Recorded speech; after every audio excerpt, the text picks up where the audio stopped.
Who is responsible for the sound of phantom humming? Do ghosts of a 1936 tragedy still roam this theater? Can popcorn machines really be used to sterilize surgical tools? Find out the answers to these questions and more as we uncover the show-stopping hauntings and history from the Lyric Theater in Tupelo, Mississippi. I'm Sarah. And I'm Erica. And this is The Haunted Atlas, a Haunted US podcast. In the interest of fully exploring history of certain locations, the Haunted Atlas may discuss sensitive or disturbing topics. Listener discretion is advised. A stunning marquee towers over a busy street in Tupelo, Mississippi. The sign hints at a long history with famous guests including Elvis Presley. But does this theater hold more than just memories of the past? The theater that we're going to discuss today dates back to 1912. In 1912, R.F. Goodlett built the Comus Theater. The Comus was originally a vaudeville era theater that produced live theater shows until 1931, so about 19 years. Yes, and I had to look up what vaudeville was because I did not know what this is, but it's like a variety show of like 10 to 15 acts that are different, every single one, which was so interesting. I had no idea that that was a thing back then. Yeah, I think that's just an old era of the type of theater. You know, it was a lot of very fast acts, not necessarily long plays. That sounds like the dream of a person with ADHD. I was actually thinking like it's the TikTok of the early 1900s. Yes. You know, everyone says we need short form content now, but have they ever been to a vaudeville show? Right. In 1931, the theater was purchased by the M.A. Lightman Company, who converted it into a movie theater. And during the conversion, the company installed a large, iconic marquee that's actually still there today. Oh, I love when companies keep that up. While the company, of course, installed this marquee and made changes to the theater, it's important to note the cultural implications of this time. At this time, many theaters were converting because live performance acts were actually outperformed by movies. The sound of films changed in this era because they now included speech in film, and those films were called the talkies. The talkies were increasingly popular, signifying a cultural shift away from live theater and more towards film. In 1936, only 5 years into the theater's movie showings, a tornado swept through the city, killing many people. It was horrific. I started looking into the details of it. It's still the fourth deadliest tornado in the United States today. Yes, and what is even crazier is that the theater survived. Yes, I saw that. Brick for the win. Yeah, and even the marquee survived. Oh, that part I didn't know. That's so interesting. Yeah, it's really amazing. And in the aftermath, because it was one of the few buildings that was still standing, they used it as a makeshift hospital and morgue. Quite a shift from first being a live theater space, then a movie theater, and then only 5 years later, now a hospital. And the morgue is just the complete opposite of its first purpose. Right. Right. And there were some really interesting occurrences here when it did operate as that makeshift hospital, because they were, of course, doing whatever they could to treat the people that were injured. Some accounts actually say that popcorn poppers were used to heat up and sterilize surgical tools. Oh, well, I don't know how sanitary that is. I thought a lot about this, and it's been on my mind since I researched it. When you're doing surgery, you autoclave stuff to sterilize it. And that's a combination of steam and heat. Okay. In a sterile environment. So I guess theoretically, if the popcorn poppers were completely clean, then you could, in a way, almost make them into an autoclave. But it's iffy. But it was also the 1930s. Right. And I had this image in my head of like just butter still being in there, which was probably not the case. You know what I mean? Yeah. They probably at least washed it with dish soap or something. Yeah, that's what I was thinking too. If they had medical equipment, then they probably had some sort of sanitization method that they could use. Right. The theater persisted past this tornado, past the tragedy that had struck Tupelo. It functioned as a movie theater from 1931 to 1984. So over 50 years. That's incredible, considering that it was even just a theater since 1912. I mean, that's even longer. That's crazy. I agree. When you think about the fact that from 1912 to 1984, it operated as some sort of theater, that's a really significant chunk of time. And it's no wonder that it's a big part of Tupelo history. Even more interesting to me is during that time, it's rumored that the theater was frequented by Elvis Presley. Oh my gosh. Yeah. And he apparently used to like to go there and watch movies with his friends. So was he young? Yeah. Oh. I know. I do love that idea. Apparently he started going here when he was around 8 years old. Oh, that's so young. It's always fun to think of celebrities that are larger than life as just regular kids. Right. Or people. You know what I mean? Yeah, he had a life before stardom. Yes. And imagine sitting there and watching movies as a kid when he was in the future going to be an actor. Oh my gosh, yeah. Yeah, I think it's really cool. Some say he may have secretly had his first kiss here even. Ooh. On one of the balconies. Scandalous. But that is a very hotly debated fact. Many theaters and places in general claim to have had Elvis Presley's first kiss. Really? Is that a popular claim? I didn't think so until I started looking it up because, you know, I found information on the Lyric Theater saying that the first kiss was here. And I thought, wow, that's very significant. And if you Google Elvis Presley's first kiss, so many theaters and places and movie sets come up. Right. So hotly debated. But it is alleged that he used to frequent this theater, so it could have been a possibility, because who really knows? Right. In the mid-1980s, the Tupelo Community Theater took over the Lyric, and they changed it back to live stage performances from a movie theater. And it's operated as such since then, which I think is really interesting that we see the pendulum come back away from movies towards live theater. Yeah, now they're almost kind of balanced. You know, we have our fair share of live theater here. We obviously still use movie theaters, so kind of cool that now we just kind of have both in society. Yeah, and I think it's cool that it has maintained status as a theater the whole time. It hasn't changed to any other type of building. Yeah. Visitors can catch a show at the Lyric Theater, but locals say that they may also catch sightings of ghosts. Hey everyone, Brandon from Haunted US here with a few announcements. We have some big news this week, as we're excited to announce to you for the first time, we wrote a book, 30 Haunted Nights in Wisconsin. It's a travel guide for one of our favorite spooky states. And whether you call Wisconsin home or you just love a good ghost story, you can get your copy on Amazon starting August 18th. Coming up this Thursday on Haunted US, we'll be exploring the nautical hauntings of the USS North Carolina, where shadowy figures are seen in corridors and doors seem to slam of their own accord. Then next week, Thursday, we'll be covering the mysterious hauntings of Warden's House Museum in Stillwater, Minnesota, where a female apparition haunts the grounds and a vintage phone still accepts calls long after being disconnected. Both USS North Carolina and Warden's House Museum will be available on hauntedus.com, and 30 Haunted Nights in Wisconsin will be available on Amazon starting August 18th. Now let's get back to the Haunted Atlas team and hear more about the hauntings of the Lyric Theater. A visit to the Lyric is not complete without seeing the most famous resident ghost, Antoine. He's known to be quite a mischievous spirit, and he presents himself in a few ways, including a glowing light, a shadow figure, or even just echoes of laughter. Those are 3 very different ways to present.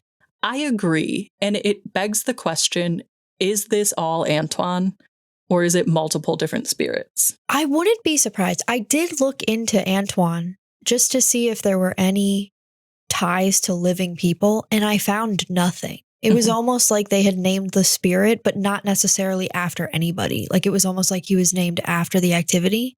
So I wouldn't be surprised if there were more there, more spirits there. Yeah, I think that's the strangest part of his story is his presentation is really varied and there is no concrete evidence as to who he was. Yeah. There are the two theories. I don't know if you found them in your research. I didn't, because I knew you found them, and I was like, I'm very clearly going to stay clear of the spirit theories. I want to know if there's a person. Good, so we can get your real-time reaction. The first is that he was a caretaker of the theater and worked primarily underneath the stage. Which I didn't realize that caretakers worked under the stage. Yeah, I think, one, it was a way to get around. And two, if there's mechanics down there, like sandbag ropes and stuff, while there would definitely be stuff backstage, I think also underneath the stage. Apparently, he had an apartment in the theater itself, and I think it was more common in this era to have housing for caretakers of buildings within the building. Which does make sense when you think about their jobs, you know, because they're there after everyone's gone. They have to get up and open things. It must have been so much easier to just live in the building. Right. And so much safer because if a fire breaks out, etc., then they're there and they can respond. And it also discourages people from breaking in. Not that anyone is specifically wanting to break into a theater, but it's just an extra layer of security. The second theory is that Antoine was a small child killed in the 1936 tornado. Given that it was a makeshift hospital and a morgue, I think that this could also be possible. Which do you think it is? I think it's both. I think these are two different spirits, because the variance between the two stories, you know, it's too great, the difference between them, for me to believe that they're coming from the same spirit. In the sense of, I believe what people are saying. I don't know how the theories came about. So maybe that's incorrect and it's just two different stories of the same spirit. But it seems like when they're that variant that you're getting two different energies. I do agree with that. And I think that could explain the glowing light, shadow figure, and echoing laughter presentations, because we have the two physical presentation of glowing light and shadow figure, which are opposite of each other. Yes. And it would be very strange if those were the same spirit. And then we have that auditory aspect of the echoing laughter, which could be tied to either of them. I was first thinking the echoing laughter would be tied to the child because childlike laughter, etc. But it also could be the caretaker of the theater if he's just a jolly guy who enjoyed working there. Or watching the show, depending on what era he's from. That's true. And that's what's interesting about this ghost, Antoine. We don't have much information about who he is. That's just the name that people have given him. Like you said, it's just kind of they threw it out there. Right. I think there's a lot of potential to get more information about the spirits here, because it might not even just be this duality of either a caretaker or a child. There's bound to be other spirits there from the tornado incident. Yes. And I would be really interested to know what people have tried in the past versus maybe what we as investigators could try in the future. You know, has anyone tried toys? Has that been a thing? Has anyone tried playing like a theater show? You know what I'm saying? To kind of get a response. So I think that would be kind of interesting to even get more details on Antoine too, just specifically. Yeah, and I think what you said with era, not only a movie or a theater show, but even just music from the various eras to try to narrow down what is getting most of a response. Because oftentimes when we think of hauntings, we think of really historical spirits, like it must be from the early 1900s. But in reality, it could be someone from the Tupelo Community Theater Troupe that just enjoys being there and passed away more recently. Right. A lot of the hauntings here are attributed to Antoine, which I think is just because they don't have tons of information about the hauntings, because he has some other things that he does. And these are the reasons he's a trickster. He can often be heard roaming the theater, and he's often associated with humming. He's also said to steal keys, which many people say is him playing a joke on the current people that work there, but I think could give credit to the story of Caretaker. Yes, definitely. And when you say keys, you mean specifically from the employees, not like car keys from the visitors? Correct. Okay. Yeah, definitely. Caretaker. That makes sense to me. I mean, what would a child really know about keys enough to steal them? That's what I was thinking. Other than babies who I feel notoriously like playing with keys, you're not going to get a 6-year-old that's randomly stealing keys, I would think at least. Yeah. The humming, though, that could really fit into your theory of playing music, because then, I mean, depending on what they're humming, it would be kind of interesting to pin that down. That's actually a great point. I guess I assumed that it was just generic humming, but there has to be some sort of tune to it. So if you could capture that in an EVP, then you could narrow it down more.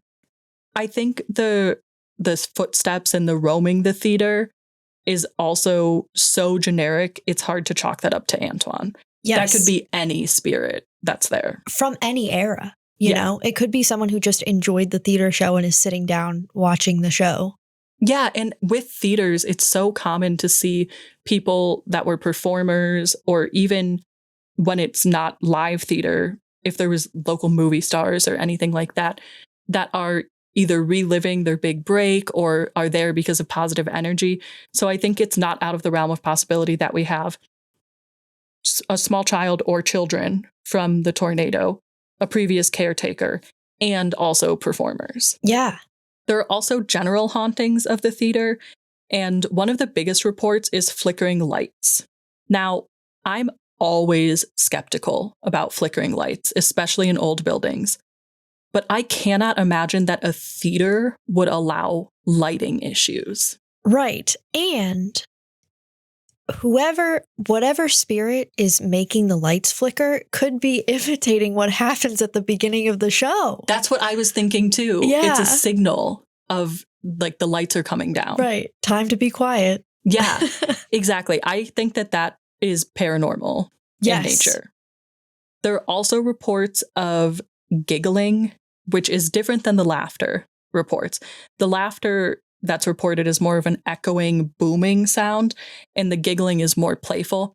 And so I think that's where potentially children could come in. Or, like you said, they could be laughing at a show. There are also reports of shadow figures seen on the stage. And that, I think, must be performers. Yes. I suppose it could be caretaker or staff moving stuff after hours, but I think if you're choosing to present yourself on the stage and not backstage, it's more likely that you're a performer. People that work there have also reported unsettling occurrences, like the sound of doors banging on their own. But when they go to investigate, they find that nothing has changed. Oh. Right. So it's not that doors do slam on their own. It's that it sounds like the door is slamming. And they're just continuously shut or open. Right. Well, that's an interesting auditory haunting. Yeah, it's not one that we see very much. And I'm wondering if it's associated with running through your day-to-day, or is it a performer that's running late and they, are slamming the door in their panic. I would attribute the sound to the open and shut rather than just banging shut. Right. And the people that work there say that there's no other possible explanation for the sound. So it's not like there's other staff and... Right, because I'm sure, if this sound was attributed to something in our realm, they would have fixed it. Because what if that happens during a show? If it's not paranormal, what if it happens during a show? Exactly. And I think theaters are really interesting for that reason, because they're almost like control cases, because everything is so locked down. The lighting has to be able to be completely controlled. Sound is so important. The whole experience from start to finish is very, very dialed in and controlled. Yeah. So versus other places like historical homes where they might let things slide. Staff have also reported hearing phantoms singing when they first enter the theater, as if someone or something lingers on the stage. Which makes sense. Yeah, but I think it's interesting because the more accounts I read of this, it's very specifically when they enter the theater for the first time of the day. So it's almost like someone or something is doing a warm-up. Yeah. And then they realize other people's there and they get shy. Oh, well, that's kind of cute. I know. Or they're like, no free shows. Right. You need to buy a ticket. I will be backstage. Yeah. Objects are also known to move on their own here. And I found a lot of generic accounts of things moving on their own, but there was one specific account. One visitor reported that they had a collectible Elvis plate that they set on a table there. No one was near it, but suddenly it flew off the table and broke. Huh. So my question for you is, do you think this is due to the association with Elvis? at this location, or the fact that the ghost likes to interact by moving items, or both. See, now here's the thing. He was there as a kid, right? And obviously now in present time, we know him to be this like superstar. But I'm wondering how many people, how many spirits in this theater space were alive when he became this superstar. You know what I'm saying? So I don't know if it has to do with Elvis. It almost, you would have to pin down what era the spirit was from in order to determine whether or not they even knew Elvis as a superstar. Yeah, and that's something I was thinking could be interesting. If it is someone from before he was famous that, you know, could hold a grudge or anything, or just be like, this guy. Yeah. It's interesting to think, like you said, of the life before the superstar. Right. So I guess, in my opinion, maybe just likes to move objects. Because I don't know. I think a lot of Elvis decorations from what I've seen are also very vibrant. So that could have maybe pulled a spirit in. I agree with that. And I think it's also, like you said, just such a mode of communication where we have the humming, we have the singing, we have the shadow figures. This might be another spirit, and that's just how they like to communicate. Right. And again, it could be, you know, if somebody, you know, the theater stopped in 1984. In the 1980s. Yes. So, you know, it could be someone from that era who knows who it is and just got excited. Yeah. Yeah. What if it's like, I'm going to pick this up and look at it, and then accidentally drops it. Well, there goes that plate. Yeah. I just think there's so much research to be done on site, so much investigation left to be done on site, because we have Antoine. So many things are attributed to him that I don't think should be. It would be nice to nail down who he is and how he is actually presenting, and then who else is there. Yeah, it's almost like they got a bunch of activity, which is great, and then just kind of attributed it to the same person, because when you don't have that information, how do you determine what is what? And I can't say for certain, but it's definitely more comforting, I think, to say something like, oh, that's just Antoine, the friendly ghost here, because a few articles that I read actually equate Antoine to Casper, the friendly ghost. Oh, that's really cute. So I think the people that work there, the locals, etc., are really comfortable with this idea of Antoine, and that kind of takes the horror aspect, if there is a horror aspect to it, out of it, when you can say almost like, oh, I know this person, like that's just Erica. If you've been to the Lyric Theater, we would love to hear your story. You can email us at theteam@hauntedus.com and include Haunted Atlas episode 16 in the subject, or you can find us on Instagram at hauntedus and send us your stories there. Tune in to our next episode to see where we drop the pin on our adventure across the haunted US. This episode of Haunted Atlas was presented by Sarah Sweeney and Erica Barrett. It was researched by Sarah Sweeney, with production assistance by David Sweeney, and music by Colleen Johnson. Our executive producer is Brandon Rugsey. Haunted Atlas is a production of Haunted US. Visit hauntedus.com for more information.